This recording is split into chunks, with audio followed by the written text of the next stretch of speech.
নমস্কার, আমি তরুণ ঘোষ। আমি জানি সবাই অধীর অপেক্ষায় রয়েছেন যে শেখ হাসিনার সঙ্গে তুলসী গ্যাবার্ডের কি কথাবার্তা হলো।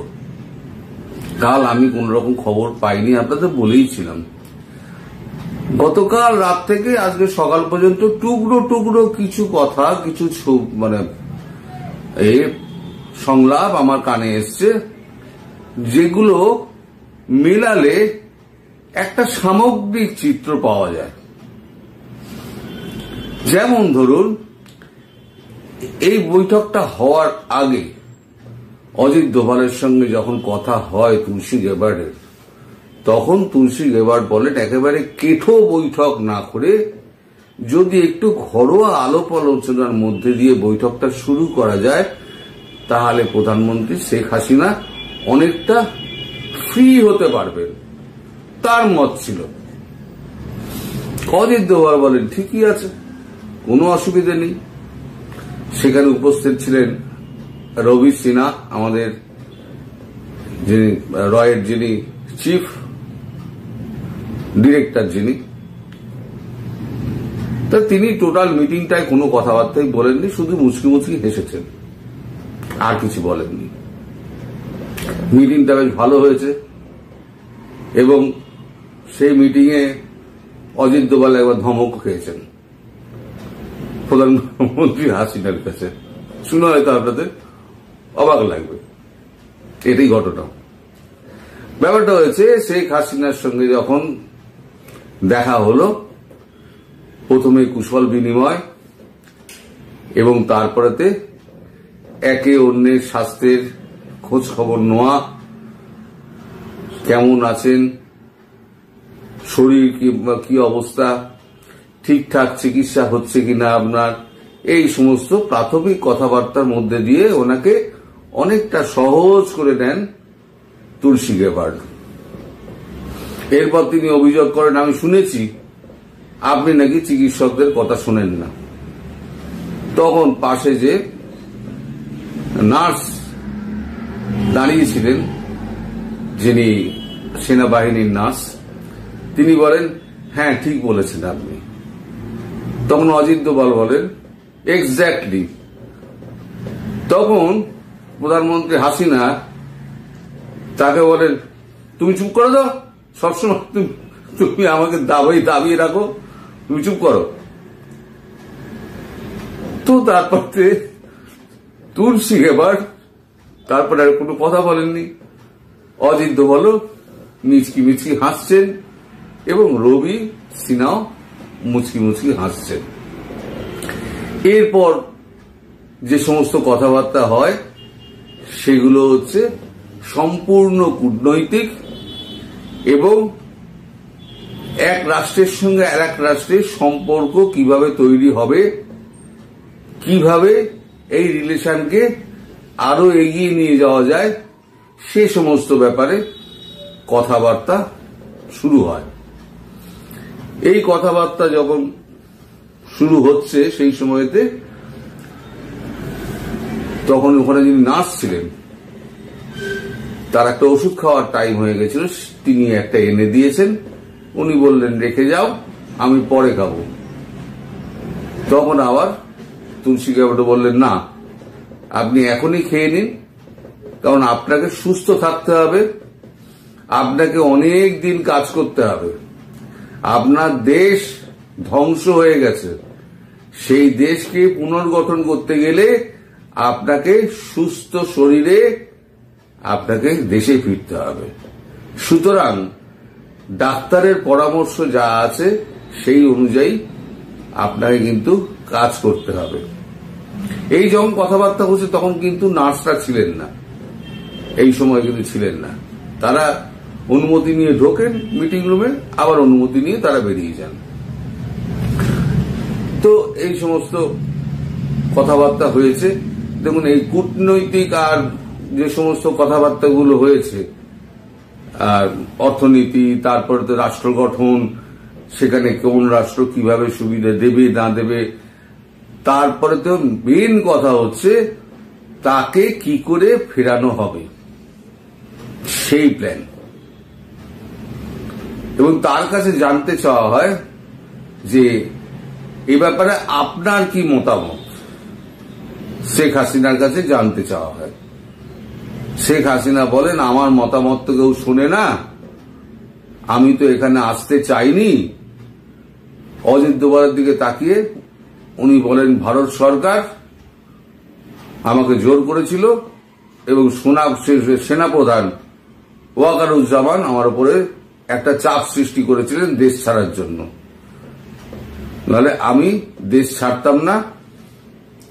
তুলসী গ্যাবার্ড তখন বলেন, তারপরে আপনি যদি দেশ না ছাড়তেন তাহলে আজকে আপনার কি অবস্থা হতো?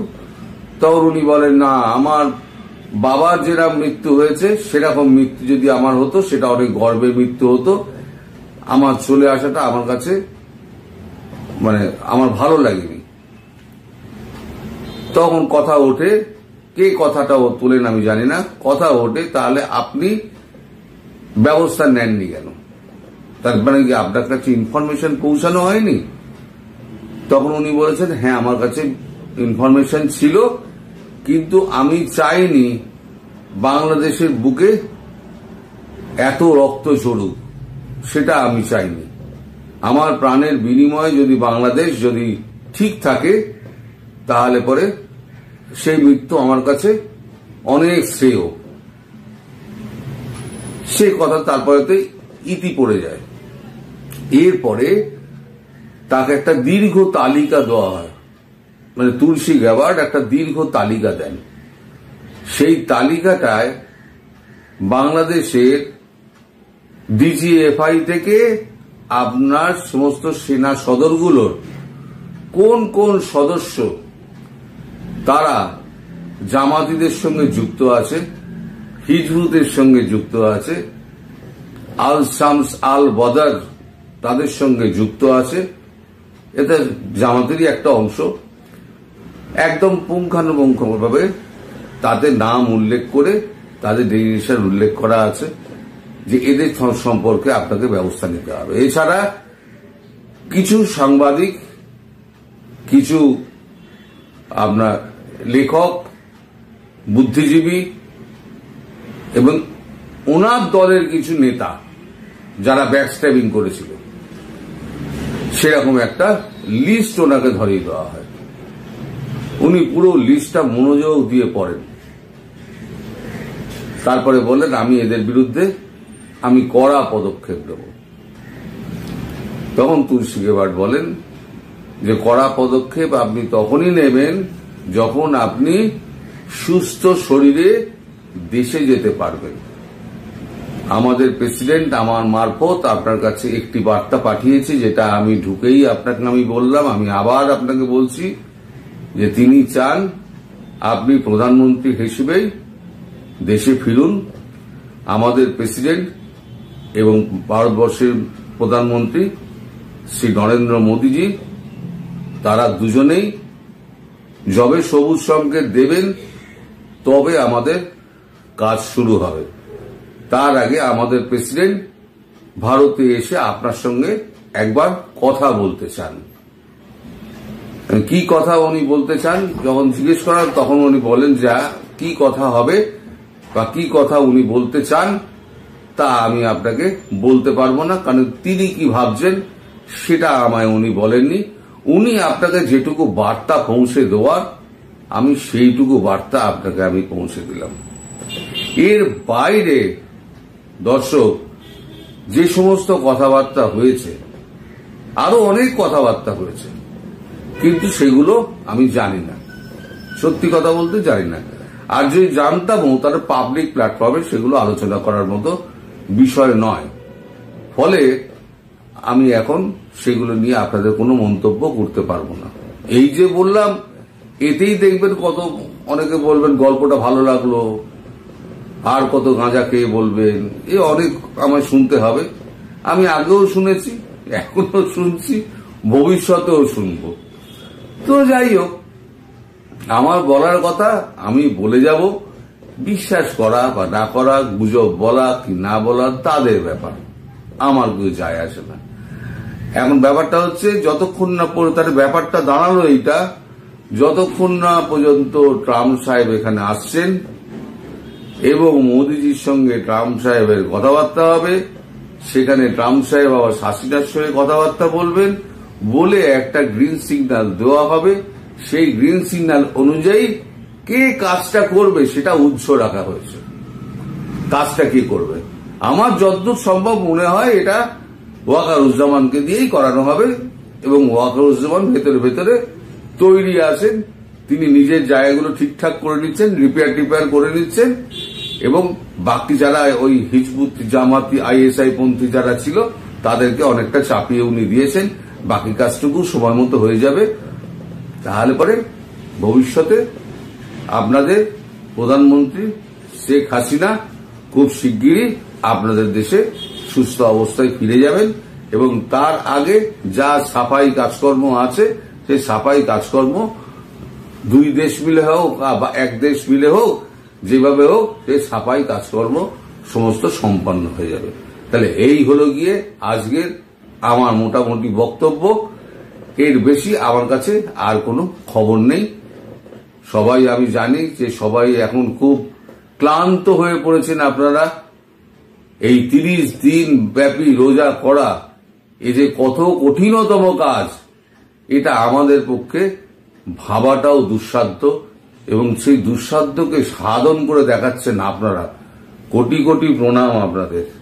সত্যি কথা, আমি মাঝে মাঝে ভাবি যে সত্যি আপনারা ধর্মের প্রতি অবিচল, যতটা আমরা না। আপনারা সবাই সুস্থ থাকুন, ভালো থাকুন এবং সাবধানে থাকুন। নমস্কার। ভবিষ্যতে আপনাদের প্রধানমন্ত্রী শেখ হাসিনা খুব শিগগিরই আপনাদের দেশে সুস্থ অবস্থায় ফিরে যাবেন, এবং তার আগে যা সাফাই কাজকর্ম আছে সেই সাফাই কাজকর্ম দুই দেশ মিলে হোক বা এক দেশ মিলে হোক, যেভাবে হোক সেই সাফাই কাজকর্ম সমস্ত সম্পন্ন হয়ে যাবে। তাহলে এই হলো গিয়ে আজকের আমার মোটামুটি বক্তব্য। এর বেশি আমার কাছে আর কোনো খবর নেই। সবাই আমি জানি যে সবাই এখন খুব ক্লান্ত হয়ে পড়েছেন। আপনারা এই 30 দিন ব্যাপী রোজা করা, এই যে কত কঠিনতম কাজ, এটা আমাদের পক্ষে ভাবাটাও দুঃসাধ্য, এবং সেই দুঃসাধ্যকে সাধন করে দেখাচ্ছেন আপনারা। কোটি কোটি প্রণাম আপনাদের। সত্যি কথা, আমি মাঝে মাঝে ভাবি যে সত্যি আপনারা ধর্মের প্রতি অবিচল, যতটা আমরা না। আপনারা সবাই সুস্থ থাকুন, ভালো থাকুন এবং সাবধানে থাকুন। নমস্কার।